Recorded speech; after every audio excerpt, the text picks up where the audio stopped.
Karibu Imana iguha umugisha. Ijambo ry'Imana riravuga ngo niyo twaba babiri cyangwa batatu bateraniye hamwe mu izina rya Yesu Kristo, Yesu Kristo aba ari kumwe natwe.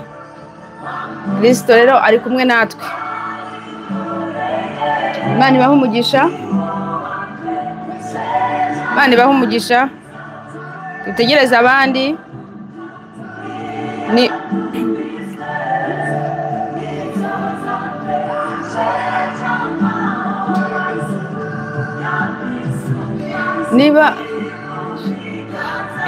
Niba hari undi muntu wakumva ko yaza sharinga nawe, wabona ko watekereza ko yaza tugasangira ijambo ry'Imana, mubwire, mwoherereze sharinga, mfasha twabamaze ubutumwa bwiza bwa Kristo abantu batuye cyane hano iwacu muri Denmark. Fasha nawe wageze hano woherezeho link cyangwa hamagara umuntu mubwire uti nimuze dusenge, nimuze tubone umutsima w'uyu munsi hano kuri Ahagutse. Ndaguma mbaha ikaze. Haleluya. Twarimo twumva iyo ndirimbo yitwa ku musaraba. Abaririmbyi bogeza umusaraba wa Yesu Kristo. Reka rero nibaze ko muri amahoro. Ndagira ngo ufate akakanya keza, akakanya k'Imana yacu yaduhaye, kugira ngo tuganire ku ijambo ry'Imana, kugira ngo tuganire kuri ubutumwa bwiza bwa Yesu Kristo, kugira ngo natwe turusheho gukura. Reka rero dutangire dusenga. Ntago twaguma dutegereje, kuko tugomba natwe kujya twubahiriza amasaha yo gutangiriraho. Nagiye mbona link umuntu ayitanze hakiri kare, abantu bazaho hakiri kare bakarambirwa bakagenda. Niyo mpamvu nyohereza ku gihe tugitangira, kuko umuntu ahita yijyaho nta gusangeho akigendera. Rero nzajya nyitanga gutya ngo gusa mwebwe muje n'abandi bazaza mujye mumenya ko uyu munsi wo ku cyumweru ku saa 4 za Denmark na saa 4 zo mu Rwanda tuzajya duhura tukaganira ijambo ry'Imana. Uwiteka Imana ibaha umugisha. Wowe waje tukaba turi hamwe. Ndagira mbashimire cyane, kuko muri ibi bihe ni ibihe bikomeye cyane, ni ibihe byo tugomba kwibikaho ijambo ry'Imana mu mitima yacu, tukaryandika mu mitima yacu no mu bitekerezo byacu, muri ibi bihe by'ubuhenebere, muri ibi bihe bya nyuma, kugira ngo tubone impamba, kuko inzira ni ndende. Uwiteka Imana ibaha umugisha. Reka dutangire amateraniro yacu cyangwa uyu mwanya w'ijambo dusenga Imana. Data wera, mu izina rya Yesu Kristo rikomeye kandi ritangaje, iri zina ry'imbaraga, iri zina riduha ubugingo, iri zina ry'ibyishimo, iri zina ry'umunezero, iri zina rya Kristo rikubiyemo byose ibyo twifuza, ibyo dukeneye mu bugingo bwacu byose tubibonera muri Kristo Yesu. Ibyo dukeneye mu mubiri wacu nabyo biva muri Kristo Yesu. Ijambo ry'Imana rirambwira ngo iby'isi byose ni iby'Uwiteka, ndetse n'ab'isi abayirimo bose nabo Uwiteka. Ibintu byose ni iby'Uwiteka. Ni ukuri Mwami, twongeye gushimira muri aka kanya, tuguhamagara ikaze hano muri aya materaniro yera, kuri uyu murongo, kuri iyi space. Ubane natwe, uganire natwe Mana yacu. Ni ukuri ijambo ryawe ni rizima, kandi ijambo ryawe rifite imbaraga, kandi ijambo ryawe rirabanguranya rikagera mu mitima yacu, rigahinguranya rikagera mu magufwa no mu misokoro. Ijambo ryawe rigatandukanya ubugingo n'umwuka. Ijambo ryawe kandi ryihutira kurondora no kumenya imigambi y'ibyo dutekereza, kandi ngo tuzabibazwa igihe nikigera. None Mwami rero databuja Mwami, dukubise hasi ibitekerezo byacu byose bibi bishaka ko tutumva iri jambo ryawe. Turagandukiye, imitima yacu irakugandukiye kumva ijambo ryawe kuri iki cyumweru cy'uyu munsi, kuri iyi tariki ya none. Turi imbere yawe kugira ngo utugaburire iby'ijuru.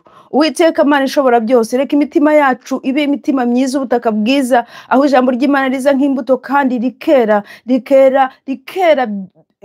rikera umusaruro mwinshi, nk'uko wabigambiriye n'isi itararemwa. Urakoze rero ko abawe wabaremye kandi wabagambiriye, wabatoranyije kuva mbere n'isi itararemwa nabo batarabaho. Urakoze ko mu bo twatoranije turimo. urakoze mwami Imana yacu kubana natwe muri aya materaniro, urakoze gitari cy'amahanga kutwuzuza umwuka wera. Reka umwuka wera aganze mu mitima yacu, aganze kuri twebwe, atubere umwigisha, kuko umwigisha dufite nta wundi ni mwuka wera. Ntacyo twakwishoboza tudafite uyu mwuka wera. Nanjye Data, imbere y'ubwoko bwawe, reka mbe igikoresho cyawe. Uwiteka Mana ishobora byose, ntaba ari jyewe wumvikana, ntaba ari jyewe ugaragara, ahubwo ari wowe wumvikana mu matwi y'abantu. Uwiteka Mana yanjye, no mu mitima yawe. Uwiteka uherekeranye iri jambo tugiye kuganiraho n'imbaraga zawe n'ibimenyetso n'ibitangaza, kugira ngo iri jambo ryawe ribashe gusohoza icyo ryandikiwe, icyo ryavugiwe mu bugingo bwacu, mu mitima yacu, mu mibiri yacu, muri sante zacu, mu marangamutima yacu. Mwami Imana yacu, urakoze kubanye natwe, urakoze kutuganirije, urakoze kudushoboje, mu izina rya Yesu Kristo rikomeye kandi ritangaje. Muri aka kanya kano nahanga, imbaraga z'umwijima, imbaraga zikorera mu kirere tutabona, imbaraga zikorera mu bantu, imbaraga zikorera mu bintu, imbaraga zikorera muri tekinoloji zose zishaka kurwanya ijambo ryawe Mwami Imana yacu, turazirukana, turazihambira, turazohereza mu kidaturwa aho waziremeye kuba. Mu izina rya Yesu Kristo nizigende, imitima y'abantu ibohoke, imibiri y'abantu ikire, mu izina rya Yesu Kristo, amen. Imana yo mu ijuru iguha umugisha. Uyu munsi ndagira ngo tuganire ku ijambo ry'agakiza. Mwebwe mwabonye ko nagize kuri TikTok kugira ngo nukuri ndumva mfite ishyaka, usibye nuko nyine tekinoloji ntayisoboye, mfite ishyaka ryo kuvuga ijambo ry'Imana, ryo kuvuga agakiza twahawe k'ubuntu, agakiza katagaragarira mu bitambaro dushyize ibitambaro mu mutwe, agakiza katagaragarira mu myambaro twambaye miremire cyangwa migufiya, agakiza katagaragarira uko dusa, agakiza katagaragarira uko twasutse imisatsi cyangwa tutayisutse, agakiza katagaragarira uko twateranye cyangwa tutateranye, agakiza kagaragarira mu mbuto, agakiza kava mu kwizera mu mitima yacu. Ako gakiza niko nshaka ko tuganiraho. Waba waravutse ubwa kabiri, waba utaravuka ubwa kabiri, ndashaka ko tuganira ku gakiza. Haleluya. Imana iguhe umugisha yuko ugiye kumva kandi ugandutse. Nagira ngo mbabwire gatoya ntaratangira ngewe ukuntu nakijijwe, kugira ngo tubanje kujya mu ijambo. Ndavugaho gakeya. Ngewe nakijijwe kera, ariko ntabwo nakijijwe kagakiza ko tugiye kuganiraho. Turashaka kuganira ku ijambo riri mu Baroma, tutari bujyemo cyane, mu gice cya 10 utagiye ku murongo wa 8, aho ijambo rivuga iby'agakiza, ngo ijambo riri hafi, ngo riri mu mitima yacu, riri no mu kanwa kacu. Ijambo ry'agakiza, ijambo ryo kwizera rikiza umuntu. Ngo iyo twatuje akanwa kacu ko Yesu Kristo ari umutware, ari umukiza, turakizwa. Ngo kandi iyo tubyijeje imitima yacu, tubarwaho gukiranuka. Uko niko umuntu akizwa. Umuntu akizwa yuko yizeye, ngo iyo twijeje n'imitima yacu ko Imana yamuzuye, ko Kristo yazutse. Rero niba twizeye ko yazutse, twizeye nuko yapfuye, kuko hazuka uwapfuye. Nitwizeza, reka ntago ndi busomeho kuko ndashaka kugira ngo tuganire, ngo nitwatuza akanwa kacu yuko Kristo ari umwami, tukwizeza umutima wacu yuko Uwiteka Imana yamuzuye, yuko yazutse, ngo tubarwaho gukiranuka, akanwa tukabarwaho tugakizwa. Rero ijambo rituma dukira ngo riri hafi yacu. Muze kujya aho ngaho muri icyo gice, muze kuhagira kuhasoma. Iyo mba mfite umfasha abanyandikiye hariya muri komenti, akabaha icyo gice, akavuga ati ni Abaroma igice 10 umurongo waho wa 8 ukageza ku wa 11 cyangwa 12. Anyways, aho ngaho ni ijambo ryo kwizera. Gukizwa rero ntago biva yuko twakoze imirimo myinshi. Gukizwa ntago bituruka yuko twakoze neza, twagira abantu neza, twagize ubuntu. Ntago gukizwa ari ukuba umuntu mwiza, ntago gukizwa ari ugukora imirimo myiza, ari ugufasha abakene, ari ugufasha abapfakazi, ari ugufasha imfubyi. Ntago gukizwa ari ukuvuga amagambo menshi, gusenga cyane. Oya, gukizwa biva mu kwizera Kristo ko yaje nyine, ko yapfuye, ko yazutse, ko yazamutse, ko azagaruka, kandi ukemera yuko n'icyamwishe rubanda. Iyo umaze kumenya Kristo ukemera n'icyamwishe ko ari ibyaha byanjye nawe, ukabyizera, ukumva ko yishwe nawe, yishwe n'ibyaha byanjye, kuko yafashe ibyaha by'abisi byose abyishyiraho kugira ngo tubashe gukizwa. Icyo gihe agakiza kaba karimo. Haleluya! Icyo gihe uba uri mukizwa, noneho ubyizeza umutima ukabarwaho gukiranuka. Rero abizera ko bakore neza Imana ikababaraho gukiranuka ntabwo ari byo pe. Bibiliya iravuga ngo Aburahamu yizeye Imana abarwaho gukiranuka kubera ko yayizeye. Imana yamubwiye iti haguruka ugende n'imyaka yawe 90 n'umugore wa 80 mugende mu gihugu nzabaha, aho nzabaha abana bangana n'inyenyeri zo mu ijuru, bangana n'umusenyi wo ku nyanja. Aburahamu ngo arabyizera nk'ukuri mu gihugu ataje, arahaguruka aragenda. Icyo cyonyine, kandi Aburahamu yari umupagani, ntabwo yari azi Imana. Icyo cyonyine ko yizeye Imana ibyo imubwiye ko ari byo akagenda, ngo Imana imubaraho gukiranuka. Natwe rero agakiza kacu kameze gutyo, kuko n'ubundi mu rubyaro rwe ari we Yesu Kristo niho twaboneyemo umugisha, niho twamenyemo Imana. Haleluya!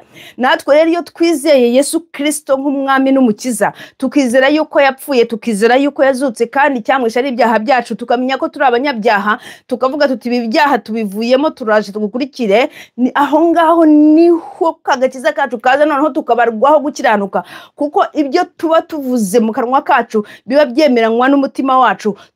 Uko niko dukizwa mbega muri make. Nagira ngo rero nsubire inyuma ko nari mbabwiye ukuntu nakijijwe. Jewe nakijijwe ndi mu Rwanda nkiri mutoya, nkiguruka, nkiri agakobwa karaho katazi yo kajya, katazi yo kava, ariko numva ndi umukristo, kuko jewe nari narabatijwe mu itorero ry'abaporoso nk'umwana, nkumva ubukristo bwanjye bushyitse. Ntabwo nasomaga Bibiliya, sinari nzi Yesu, sinari nzi Mwuka Wera, sinari nzi Imana Data wa twese wo mu ijuru, ariko kubera yuko nari narabatijwe mu gahanga, baranyise izina, mfite n'ababyeyi babatisimu, ngiye numvaga yuko agakiza kanjye arako. Nuko iwacu bari batuye ahantu ku Kabeza, hari seri group y'urusengero ntagiye kuvuga, ababizi baba baruzi, bakagirayo seri group yaho, hanyuma bakagiraho n'abapasiteri babo bahaza buri kubatisura muri iyo seri group. Hateraniraga nk'abantu bageze kuri 60 gutyo.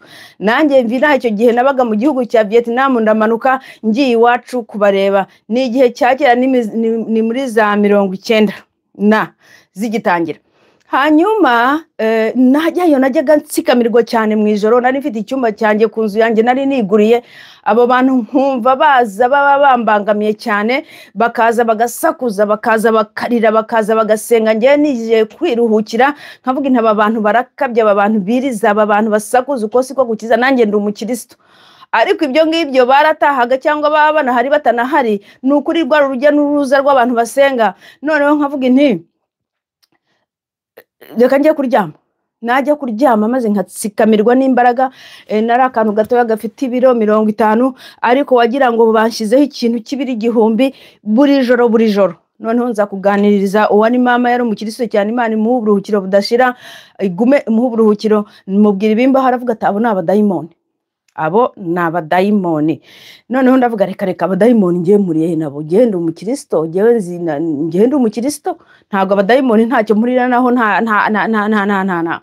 Ariko ntibyambuzaga kurara nsikamiwe igihe cyose. Bimazeho ibyumweru 2, ubwo ngize abantu biriza baraho, mbora ko barira, batera induru, basenga kuntu ntazi.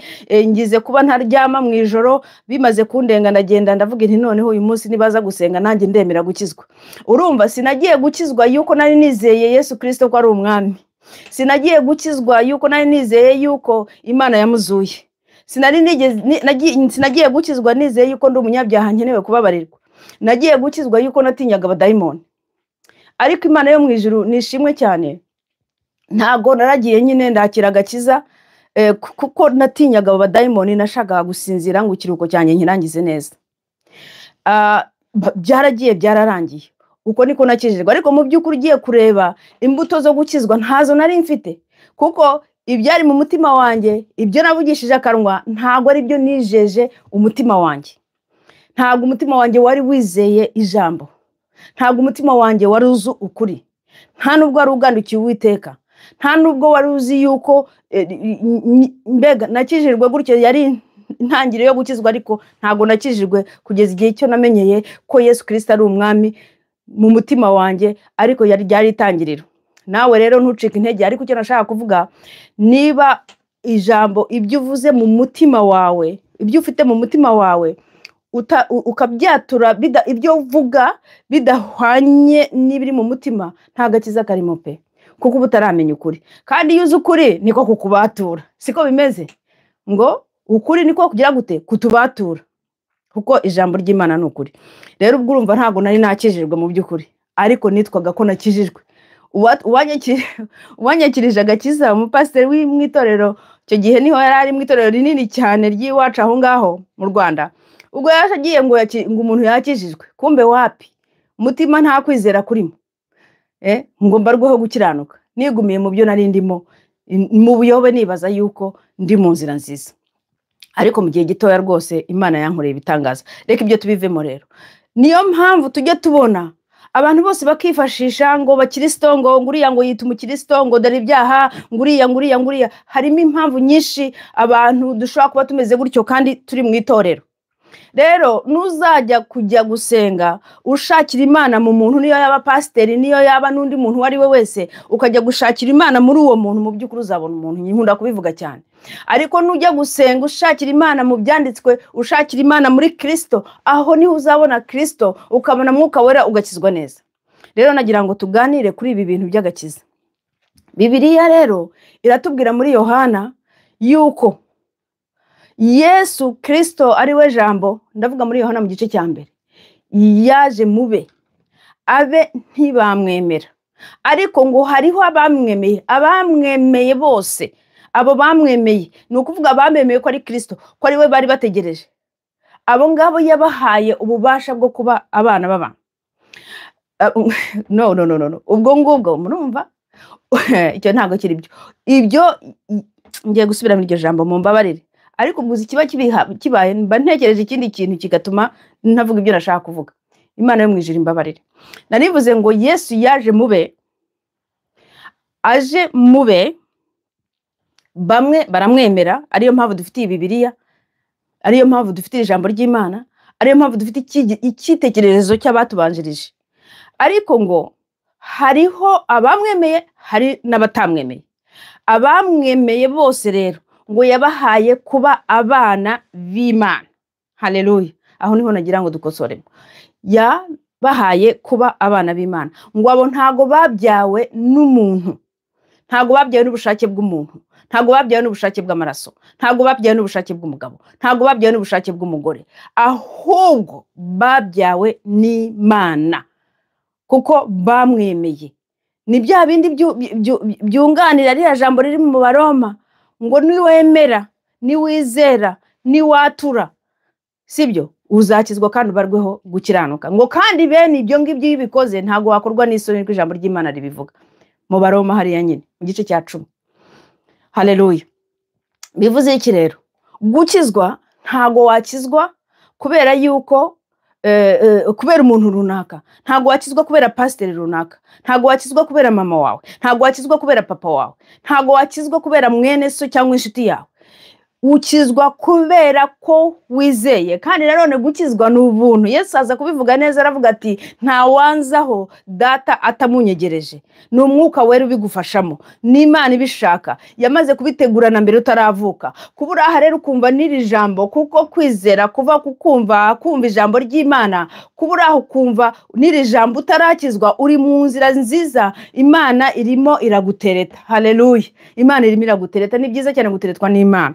Ariko niba warakijijwe urarushaho kunezererwa ijambo ry'agakiza kawe. Haleluya. Tubonera muri Kristo. Imana yo mu ijuru ibaho umugisha ko ibi bintu mu byumva. Ni ukuri yaba byari bishoboka nkabona umuntu hari yumbwira ngo haleluya, amen, byanezeza cyane, nubwo ntabibona nkaza kubireba nyuma twashoje. Niba ubyumva ibyo ndimo nkubwira. Haleluya.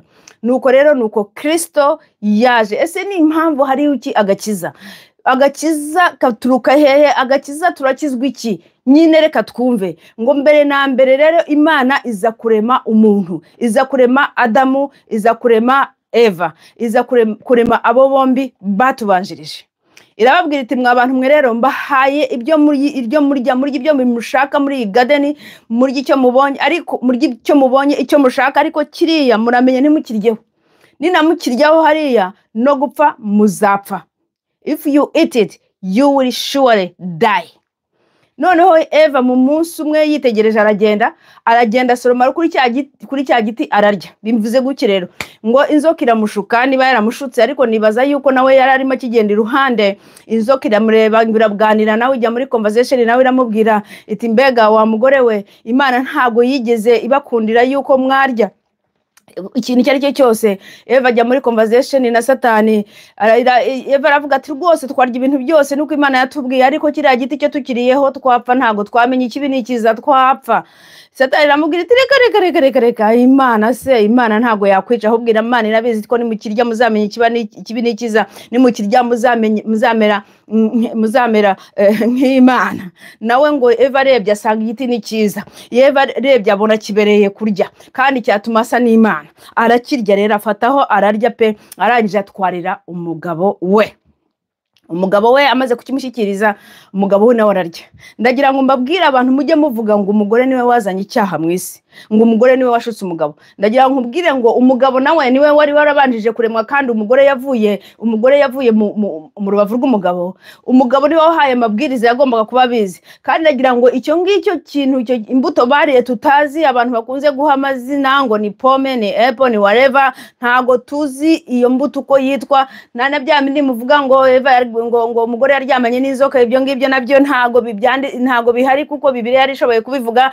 Ntago yabivuze. Icyo nzi ni igiti tutazi icyo ari cyo, n'urubuto tutazi urwo ari rwo rwariwe. Ariko nagira ngo nkubwire ngo uriya mugabo witwa Adamu ntago bamukoreye smoothies, ntago bafashe urwo rubuto ngo baruvange n'izindi mbuto ngo baruhondahonde yo kumenya icyo ariye, no, ahubwo bamuzaniye nawe ya mbuto, rwa rubuto Imana yamubujije, ararureba n'amaso, nawe aryaho.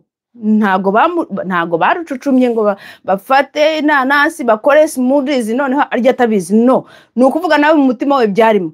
Kandi ndagira ngo mbabwire ngo Imana ikiranuka, ntabwo Imana yashobora gukiranuka ngo ihanire Adamu icyaha atakoze. Oya, nawe yari guilty, na Eva bari guilty, umugabo n'umugore bose baracumuye. Aho niho icyaha cyatangire cyo kutumvira Imana, kuko bashatse gusa nk'Imana, banze kumvira Imana. Icyaha kinjira mu isi, tukivukiramo, tukibyariramo, tukibamo. Abatubanjirije abahozeho bose guhera kuri Adamu kugeza no kubazaza inyuma, icyo cyaha cyamaze kwinjira cyo kutumvira Imana, nicyo cyatumye haza urupfu. Kuko mu by'ukuri barapfuye, ntibapfuye ngo babahambe, ahubwo bapfuye bahagaze, niko Abanyarwanda babivuga, kuko habayeho gutandukana n'Imana. Bwa busabane bagiraga n'Imana ntibwongera kubaho, ariko Imana yashyizeho izindi nzira tudashaka kujyamo. Turimo turavuga agakiza, nuko bigeze mu itangiriro. Nanone turacyari mu itangiriro, mu gice cyaho cya 3 ku murongo wa 15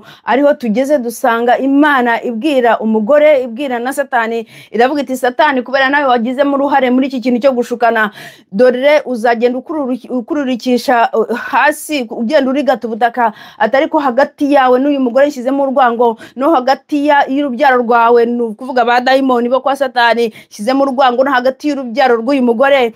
Avuga twebwe abantu bazamukomokaho kuri uwo mugore, aravuga atari ko urubyaro rw'uyu mugore, imbuto y'uyu mugore izagukomeretsa umutwe, nawe ikomeretse agatsinsino. Ubwo Imana yari yamaze gushyiraho ukuntu izadukiza, kuko yari imitekereza Yesu Kristo uzaza hakamanikwa ku musaraba, agapfa kubw'ibyaha byacu, akikorera ibyaha byacu, kuko hagombaga kuba umuntu uhanwa, igihano cyagombaga kubaho. Imana yacu ni nziza, nibyo, ntabwo ndetse itinda kurakara, ikihutira kugira neza, ntabwo ishobora kureka kudahana. Imana n'umucamanza w'ukuri, niyo mpamvu yarebye nta wundi muntu yahana, isanga umuntu wakwikorera bya byaha byacu akabihanirwa, ari ukuza Kristo akaza akabyikorera akabihanirwa. Erega nuko twaje kwakira ko gakiza, biciwe nuko twakijijwe ibyo byaha byose byagiye bikurana bizamukana bizanaho n'ibindi. Tuzi yuko umwuzukuru wa Adamu ari we warongoye abagore babiri, Harekereboseya. Imana yo mu ijuru itubabarire kuba ibyaha byacu byose dukora. Naringiye gusenga, ariko reka tujye tuguma twegera Imana yacu, tumenye gusa yuko ibyaha, nta muntu utagira ibyaha, ndetse n'ibyo twita ngo gukiranuka kwacu ni ubushwambagara. Ibyaha byinjiye kubera umuntu wa mbere, natwe tubibyarirwamo, natwe tubikuriramo, turi abanyabyaha. Twese turi abanyabyaha. Ni ukuvuga rero niba turi abanyabyaha, ntago twakizwa n'ikintu usibye iyo nzira Imana yayishyizeho yo gukizwa. Yesu Kristo aravuga ati njye inzira n'ukuri n'ubugingo, nta wajya kwa Data ntamujyanye. Nta kundi twakizwa rero bidaciye muri Kristo wenyine rukumbi, ndetse niwe dusengeramo, iryo zina rye niryo dusengeramo, iryo zina rye niryo. Nta kintu cyose cyava ku Mana twageraho ku bwacu, nta mumarayika, nta mukurambere, nta whatever. Ibintu byose ni uguca muri Kristo Yesu. Umuntu uzaguha ikintu avuga ngo iki kintu kiguhawe na marayika, reka. Ibintu byose ni muri Kristo Yesu. Haleluya. Imana yo mu ijuru ibiteho. Nuko rero ngo dore Yesu araza, icyamuzanye tugiye gusoma muri Yesaya mu gice cya 61. Isaiah mu gice cya Isaiah mu gice cya 61 niho tugiye gusoma ijambo ry'agakiza. Uwiteka Imana ibagirire neza. Ariko mujye munasenga nanjye mu nyingingire. Iyi gahunda ntabwo iba yoroshye, iki kirere dukoreramo ntabwo kiba cyoroshye. Rero tujye dusenga mu nsengere kugira ngo tubashe kugendana neza. Haleluya. Reka dusome muri Yesaya ku bijyanye na Kristo, icyamuzanye n'ukuntu abigenza. Ijambo ry'Imana rivuga ngo umwuka w'umwami Imana ari kuri jye, kuko Uwiteka yansize amavuta ngo mbwirize abagwaneza ubutumwa bwiza. Yantumye kuvura abafite imvune mu mitima, no kumenyesha imbohe ko zibohowe, no gukingurira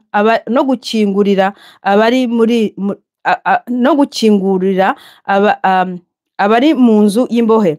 Kandi yantumye no kumenyesha abantu umwaka w'imbabazi z'Uwiteka, n'umunsi Imana yacu izahoreramo inzigo, no guhoza abarira bose. Yantumye no gushyiriraho itegeko ab'Isiyoni barira, ryo kubaha ikamba mu cyimbo cy'ivu, n'amavuta yo kunezererwa mu cyimbo cy'ubwirabure, n'umwambaro w'ibyishimo mu cyimbo cy'umutima wihebye, kugira ngo bahereko bitwe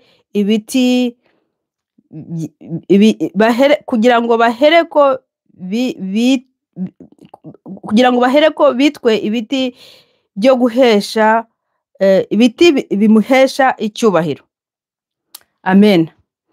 Mukomereze aho nimuza kubona umwanya wanyu, ariko reka tugeze kuri iyi mirongo kubera umurongo kuva ku murongo wa mbere kugeza ku murongo wa 3 ariwo tuganiraho muri iki gitondo cy'uyu munsi. Uwiteka Imana ibagirire neza.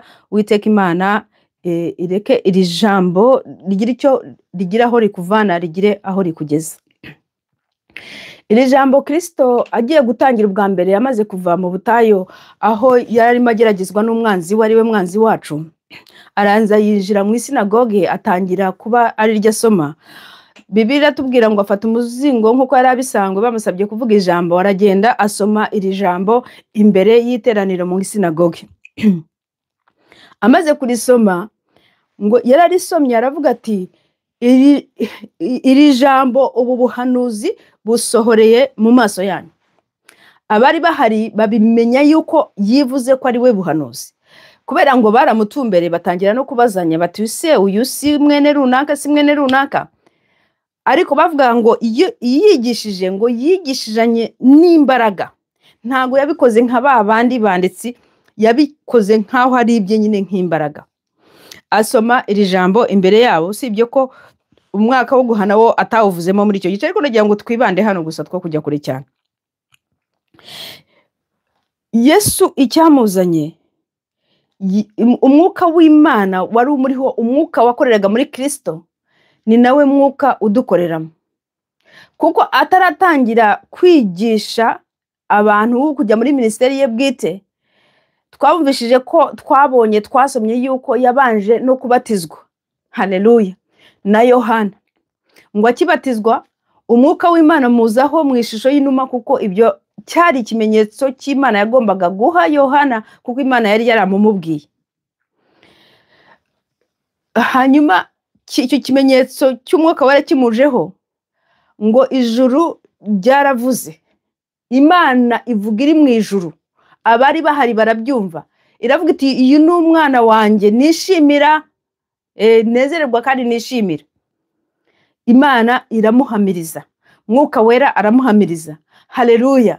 Natwe iyo dukijijwe, Yesu Kristo araduhamiriza, mwuka wera araduhamiriza, ndetse n'abantu bakaduhamiriza, kuko ijambo ry'Imana riravuga ngo hagomba kubaho abahamya 2 cyangwa 3 kugira ngo ibintu bibe established, bibe byo. Noneho araza arababwira ati umwuka wera ari kuri jye, kugira ngo yaramusize, yasigiwe, yahamagariwe kubwira ubutumwa bwiza abagwaneza. Bibiliya y'Icyongereza iravuga ngo the poor, ni ukuvuga aboroheje. Ijambo ry'Imana ntabwo ribwirwa umuntu najywa. Hari abantu ku isi bazi byose, hari abantu ku isi udashobora kubwira ijambo ry'Imana ngo aryumve, kuko we arazi kurusha. Yumva adakennye, yumva atarishaka, yumva umutima we udashaka. Uwo muntu rero none se yakwigishwa nande? Ariko muzi neza excuse me, bya minute cyo tuvuga ngo satani dadada, satani dadada. Satani ntashobora gukora ikintu umutima wawe udashaka. Satani ntashobora kuguha icyo udashaka. Satani aguha nawe ibyo ushaka, agufasha mu byo ushaka. Umutima w'umuntu rero ni umugenga, kuko Imana yaturemanye conscious, umutima njyanama, umutima muntu njyanama utubwira. Iyo umutima w'umuntu rero winangiye ukavuga uti sinshaka Imana, Imana ntago yaza ngo igufate.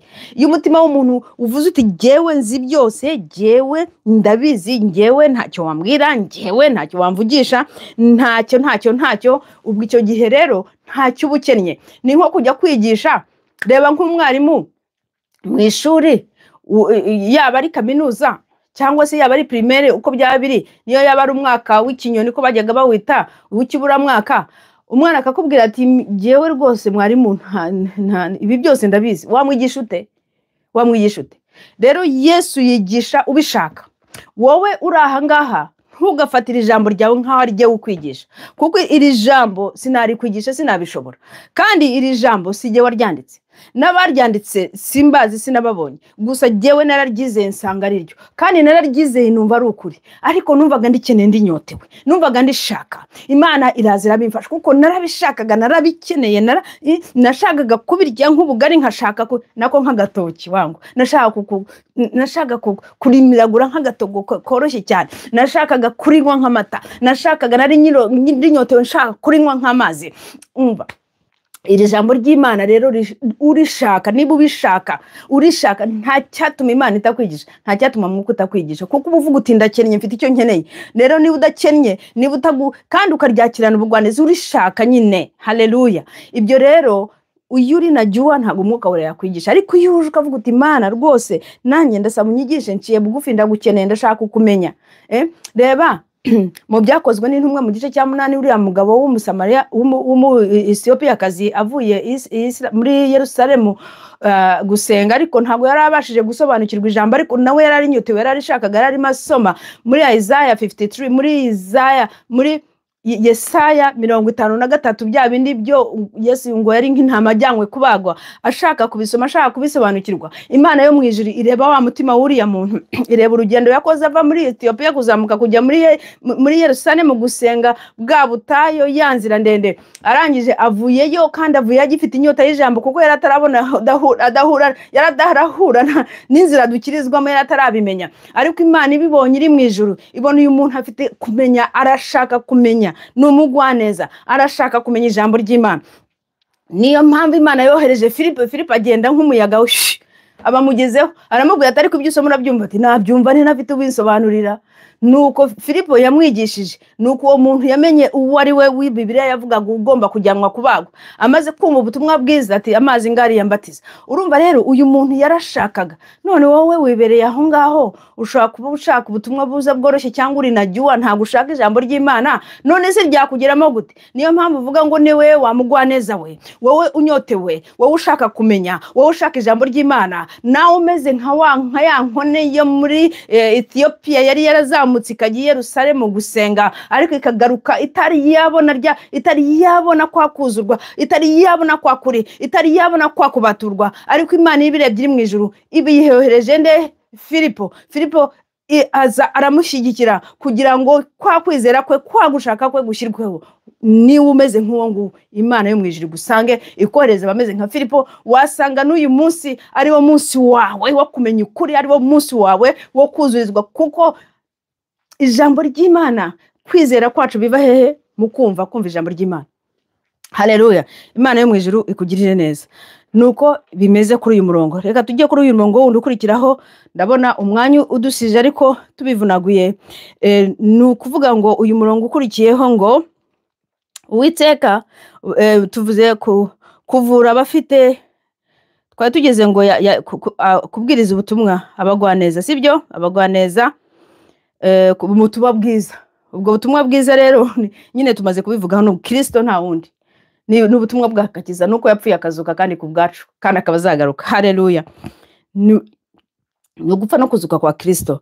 Ngo yatumye kuvura abafite imvune mu mitima. Abafite imvune. Abantu turavunitse.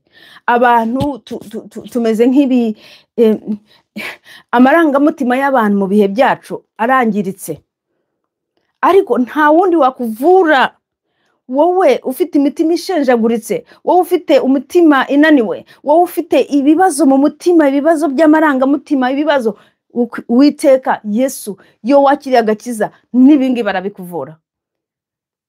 Niwe Yesu niwe muti, Yesu niwe. Urumva je simpinga abaganga, simpinga n'abapsychology pe, kuko aho niho wizereye kwawe.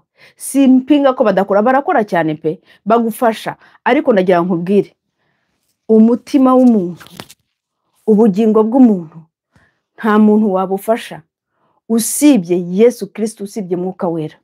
Niwe ushobora kukuvura ayo marangamutima, kandi abantu bose barabihamiriza. Niwe ushobora kukuvura umutima umenetse.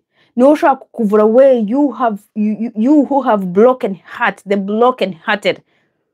The healing come only from our Lord Jesus. Kristo niwe ushobora kukuvura ayo marangamutima, n'ukuri n'umutima wangiritse. Iyo wakiriye agakiza ibyo bintu bigeraho. Ariko igihe ukiraho, komeza ugende, ntazagira unyumva nabi. Komeza ugende kwa muganga wawe, komeza ugende kwa musokoro wawe, psychology, komeza ugende. Ariko urumva umenye yuko ndani mwako nta muntu wagerayo. Bagufasha kugeza ahantu runaka, baguha imiti ukanywa ukagera ahantu runaka, ariko Kristo Yesu niwe ushaka kugukorera deliverance, niwe ushaka kuzuza aho hantu hatagerwa n'ikinini cya muganga, aho hantu hatagerwa n'ibitekerezo, aho hantu hatagerwa na technology, aho hantu hatagerwa n'ubwenge bw'isi, aho hantu hatagerwa na mva na rituals no kujya mu bapfumu. Rego ugiye gushaka, hari abagiye gushaka umunezero no mu bapfumu no mu bashika no mu bashikisha, aho hantu badashobora kugirwa n'umuntu. Hari ahantu mu muntu haremewe kugerwa n'Imana no kuvurwa n'Imana.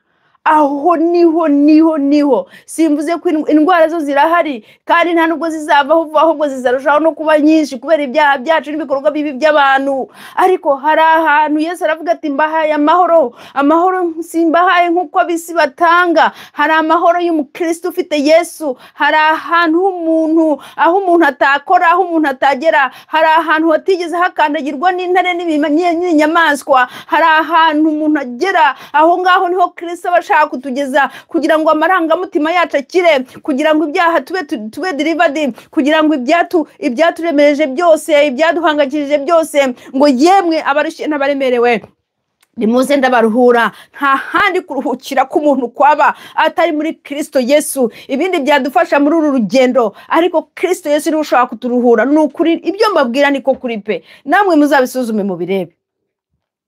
Abantu ngo baraboshye, abantu baboshywe n'ibintu byinshi, abantu bari mu bubata bw'ibintu byinshi, abantu bari mu bubata bw'ibiyobyabwenge, abantu bari mu bubata muri gereza y'amarangamutima nkayo, muri gereza y'inzoga, muri gereza y'ubusambanyi, muri gereza y'ubusinzi, muri gereza y'ubusambanyi bw'amoko yose, ntabwo nshatse kuyavuga yose, muri gereza yo kwikinisha, muri gereza yo kureba umwanda, muri gereza y'imirimo ya kamere yose, nk'uko yanditswe mu Bagalatiya mu gice cya 5 ku murongo wa 19 kugeza ku murongo wa 19, imirimo ya kamere yose. Aba bantu turaboshywe.